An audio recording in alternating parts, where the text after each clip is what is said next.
നമസ്കാരം. ഇന്ന് സംഭവിച്ച പ്രധാനപ്പെട്ട 10 വാർത്തകളിലേക്ക് ടുഡേയ്സ് ഹൈലൈറ്റ്സ് ആരംഭിക്കാം. സ്വാഗതം. തൃശൂരിൽ മിന്നലേറ്റ് 2 പേർ മരിച്ചു. വേലൂർ സ്വദേശി ഗണേശൻ, കോതക്കുളം സ്വദേശി നിമിഷ എന്നിവരാണ് മരിച്ചത്. ഗണേശന് വീടിനുള്ളിൽ വെച്ചാണ് ഇടിമിന്നലേറ്റത്. തുടർന്ന് തൃശൂർ മെഡിക്കൽ കോളേജ് ആശുപത്രിയിൽ എത്തിച്ചെങ്കിലും മരിക്കുകയായിരുന്നു. കൊടുങ്ങല്ലൂരിലെ പുല്ലുറ്റ് ഇടിമിന്നലിൽ വീട്ടിലെ ഇലക്ട്രിക് ഉപകരണങ്ങൾ കത്തിനശിച്ചു. വീടിന് കേടുപാട് സംഭവിച്ചു.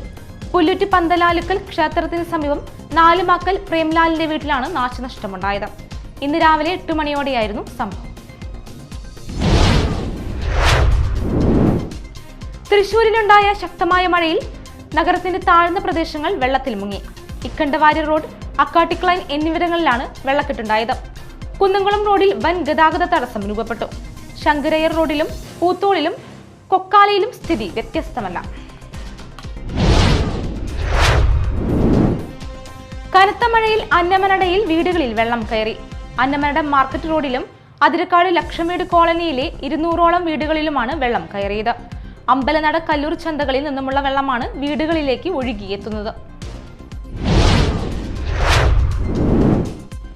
കനത്ത മഴയിൽ മതിലകത്ത് വീട് തകർന്നു വീണു. മതിലകം 11-ാം വാർഡിൽ കഴുവിലങ്ങ് തോപ്പിൽ ബാബുവിന്റെ ഓടിട്ട വീടാണ് തകർന്നു വീണത്. ഇന്ന് രാവിലെ 10 മണിയോടെ പെയ്ത കനത്ത മഴയിലാണ് വീട് തകർന്നത്. സംഭവ സമയം വീട്ടിൽ ആളുണ്ടായിരുന്നെങ്കിലും പരിക്കേൽക്കാതെ രക്ഷപ്പെട്ടു.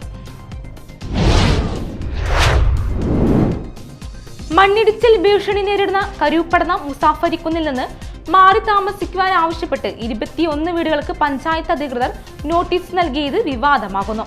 എന്നാൽ ഇവിടെ നിന്ന് മാറി താമസിക്കില്ലെന്ന നിലപാടിലാണ് വീട്ടുകാർ. കനത്ത മഴയിൽ ചാലക്കുടി റെയിൽവേ അടിപ്പാതയിൽ വെള്ളം കയറി. ഇതോടെ ഇതുവഴിയുള്ള ഗതാഗതം നിലച്ചു. അടിപ്പാതയിലേക്ക് ഒഴുകിയെത്തുന്ന വെള്ളം പുഴയിലേക്ക് പോകാത്തതാണ് വെള്ളക്കെട്ടിന് കാരണമായത്. വീട്ടിൽ വ്യാജ ചാരായം നിർമ്മിച്ച കേസിൽ ഒരാളെ ചാലക്കുടി എക്സൈസ് ഇൻസ്പെക്ടർ അറസ്റ്റ് ചെയ്തു. പരിയാരം മണലായി വേങ്ങുരാൻ വീട്ടിൽ റിജു ആണ് അറസ്റ്റിലായത്. ഇയാളുടെ വീട്ടിൽ നിന്നും 10 ലിറ്റർ വ്യാജ ചാരായവും 80 ലിറ്റർ വാഷും വാറ്റുപകരണങ്ങളും പിടിച്ചെടുത്തു. ചേരമാൻ ജുമാ മസ്ജിദ് മഹൽ കമ്മിറ്റി നിരന്തരമായി ഭരണഘടനാ ലംഘനം നടത്തുകയും പൊതുയോഗത്തിന്റെ തീരുമാനങ്ങൾ കാറ്റിൽ പറത്തി ഭരണം തുടരുകയുമാണെന്ന് ആരോപിച്ച് ചേരമാൻ മഹൽ ഏകോപന സമിതിയുടെ നേതൃത്വത്തിൽ പ്രതിഷേധ സംഗമം നടത്തി. കാസിം സുഗിരി പ്രതിഷേധ സംഗമം ഉദ്ഘാടനം ചെയ്തു. ജൂൺ 3-ന് സ്കൂൾ തുറക്കുന്നതിന്റെ ഭാഗമായി മതിലകത്ത് ട്രാഫിക് നിയന്ത്രണം. കുട്ടികളുടെ സുരക്ഷയ്ക്കായി MLA ഉന്നത യോഗം വിളിച്ചു ചേർത്തു. ട്രാഫിക് പരിഷ്കരണം ഉൾപ്പെടെ നിരവധി തീരുമാനങ്ങളാണ് യോഗത്തിൽ കൈക്കൊണ്ടത്.